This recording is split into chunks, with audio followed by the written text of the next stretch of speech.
السلام علیکم ورحمۃ اللہ وبرکاتہ۔ بسم اللہ الرحمن الرحیم۔ رب کائنات نے عورت کو مرد کی نسبت کمزور، حساس اور ضعیف و ناتواں مخلوق بنایا ہے، لیکن کمزور ہونے کے باوجود اللہ نے اس کو ہمت و حوصلہ اور عزم کی قوت ایسی عطا کی ہے کہ وہ بہت بڑے بڑے اور مشکل کام خندہ پیشانی سے سر کر دیتی ہے۔ عورت حساس، نازک دل اور نازک جذبات کی مالک ہوتی ہے۔ ذرا سی خوشی پر مسرت سے پھول کر پہاڑ ہو جاتی ہے اور ہلکی سی دل آزاری اور ہلکی سی آنچ سے کانچ کے برتن کی طرح ٹوٹ کر کرچی کرچی ہو جاتی ہے۔ اس کا دل حساس و شفاف آئینہ ہوتا ہے۔ یہی عورت جب بیٹی کے روپ میں ہو تو اور بھی نازک ہوتی ہے۔ والدین اسے ناز و نم میں پالتے پوستے، تعلیم دلاتے، کھلاتے پلاتے اور طرح طرح کے پہناوے پہناتے ہیں۔ اس کی فرمائشیں پوری کر کے ہر طرح سے اس کو خوش و خرم رکھتے ہیں۔ باپ جب کبھی کسی مسئلے میں ناراض ہو کر اصلاح کے لیے یا سرزنش کے لیے اسے مارنے لگتا ہے تو ماں فوراً کہتی ہے، اللہ کے بندے، اسے کچھ نہ کہنا، پرایا دھن ہے، اللہ جانے بیچاری کے نصیب میں دوسرے گھر جا کر کیا بننا ہے۔ اگر سوئی ہو تو ماں جگاتی نہیں کہ میری بیٹی جی بھر کے سو لے، دوسرے گھر جا کر سکون کی نیند نصیب ہوگی کہ نہیں۔ انہی جذبات کے تحت یہ نازک بیٹیاں اور والدین کی چہیتیاں، لاڈلیاں اور آنکھوں کے تارے دل کے سہارے ہوتی ہیں۔ دوسرے گھر سدھار جانے کے بعد اگر بیٹیاں سکھ میں ہیں تو والدین سکون و چین کی نیند سوتے ہیں، اور اگر تنگی میں ہوں تو ان کے شب و روز کے پل پل گویا کانٹوں اور انگاروں پر گزرتے ہیں۔ انہیں ایک لمحہ چین نہیں آتا، وہ ہر وقت غموں، دکھوں، پریشانیوں اور سوچوں کے سمندر میں غرق نظر آتے ہیں۔ ایسا ہی ایک بدنصیب باپ اور اس کی بیٹی بھی اب بھی اس دنیا کے سمندر میں زندہ ہے۔ اس بچی کی ماں دنیا پر اسے اکیلا چھوڑ کر چلی گئی تو مسکین ہو جانے والی اپنی بچیوں کو باپ نہیں ماں بن کر پالا۔ آج اس کی بڑی بیٹی کی شادی تھی، وہ بہت خوش تھا، سوچ رہا تھا آج اگر اس بچی کی ماں یعنی اس کی بیوی زندہ ہوتی تو اپنی بیٹی کو سہاگن کے سرخ جوڑے میں مبلوس دیکھ کر کس قدر خوش ہوتی۔ بہرحال انہی محرومیوں میں ماں کے پیار اور نصیحت کے بغیر ہی بیٹی کی رخصتی ہو گئی۔ رخصت ہوتے وقت ہر بیٹی کے کتنے رنگین ارمان ہوتے ہیں کہ اس کا گھر ایسا ہوگا، چاہنے والے قدردان سسرال ایسے ہوں گے، میاں بیوی محبت کرنے والا ہوگا اور خواب خوب ٹھاٹ باٹ والے ہوں گے۔ وہ گھر اس کو سجا کر جنت کا نمونہ بنائے گی، سسرال کی اس طریقے سے خدمت کر کے اپنے آپ کو فنا کر کے اس کا دل جیت لے گی، سب اس کی محبت کے گیت گائیں گے وغیرہ وغیرہ۔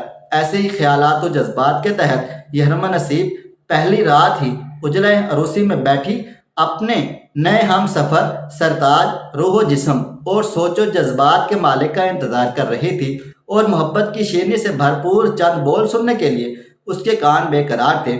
آخر وہ لمحہ آ ہی گیا۔ میاں خاموشی سے آیا، پاس بیٹھا اور چھوتے ہی بولا، تمہارے باپ کنجر نے مجھے لوٹ لیا ہے، وہ میری جائیداد پر قبضہ کرنا چاہتا ہے، لیکن میں اسے کبھی کامیاب نہ ہونے دوں گا۔ یہ وہ اس لیے کہہ رہا تھا کہ شادی سے پہلے اس عجیب شخص نے 3 مرلے کا مکان اپنے ہونے والی بیوی کے نام لگا دیا تھا۔ اب اس کے نفس نے بہکا دیا کہ وہ کیا کر بیٹھا ہے، اس لیے وہ ایسی باتیں کر رہا تھا۔ پھر اس کے باپ کو گالی دے کر کہنے لگا، صبح اپنے باپ کے پاس جانا اور رجسٹری لے کر واپس مجھے لا کر دینا، یہ میں 3 مرلے دوبارہ اپنے نام کرواؤں گا۔ لڑکی کہنے لگی، میرے سرتاج، میں آپ کی، میرا سب کچھ آپ کا، مجھے اس میں کوئی دلچسپی نہیں ہے۔ یہ 3 مرلے کل بھی آپ ہی کے تھے، آج بھی آپ کے ہیں۔ میں نے رجسٹری نہ لانے کی ضد کر کے اپنے گھر کو اجاڑنا نہیں چاہتی، میں لے آؤں گی، لیکن ایک بات کا خیال رکھیں، میرے شفیق و کریم اور میرے عظیم باپ کو گالیاں مت دیں۔ ذرا سوچیں، اگر آپ میری جگہ ہوں اور کوئی آپ کے باپ کو آپ کے سامنے ننگی گالیاں دے تو آپ برداشت کر سکیں گے؟ یہی صورتحال میری ہے، مجھ سے اپنے باپ کو پہلی ہی رات گالیاں نہیں سنی جا رہی، لہٰذا آپ مہربانی فرما کر ایسا نہ کریں، بڑی تیز زبان ہے تیری، کینچی کی طرح چلتی ہے۔ یہ کہہ کر اس کا ہاتھ اٹھا اور پے در پہ زناٹے دار تھپڑ اسے پڑنے لگے۔ نازک کانچ کا دل ٹکڑے ٹکڑے ہو گیا، محبت کے جذبات ہوا ہو گئے، امیدوں پہ پانی پھر گیا، امنگیں دم توڑ گئی، آرزویں درگور ہو گئی۔ پھر ناز و نم میں پلی بیٹی پر تشدد برداشت نہ کر سکی، لہٰذا اس کی چیخیں بلند ہونے لگی۔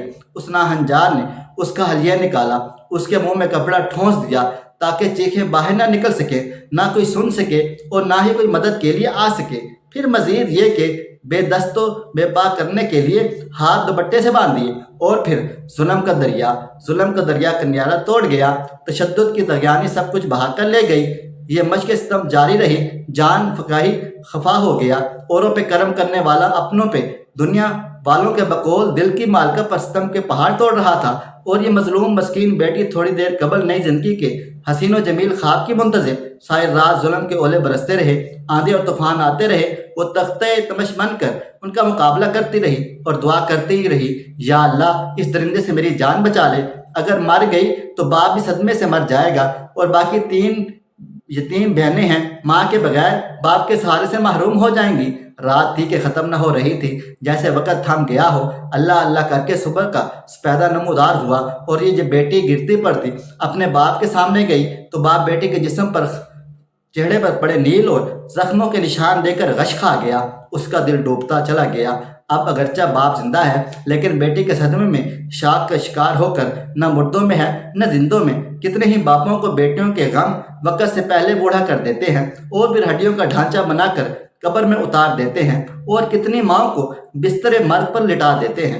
ایسے صدمے کتنے ہی سنہری مستقل کے خوابوں کے سپنے اور آئیڈیل کے خواب کھلی آنکھوں سے دیکھنے والی بیٹیوں کو ذہنی مریض بنا دیتے ہیں، اور مرد ذات سے نفرت کا باعث بنتے ہیں۔ ایسی بچوں کی دوبارہ شادی کے نام سے ہی جان نکل جاتی ہے، جبکہ والدین گھر بیٹھی بچی کے دوبارہ گھر نہ بسنے کے غم میں اندر ہی اندر گھلتے رہتے ہیں۔ یہ بہن کہہ رہی تھی، میں ایسے مرد کے ساتھ باقی زندگی گزار سکتی ہوں جس نے پہلی رات ہی میرے ساتھ یہ سفاکانہ سلوک کر دیا۔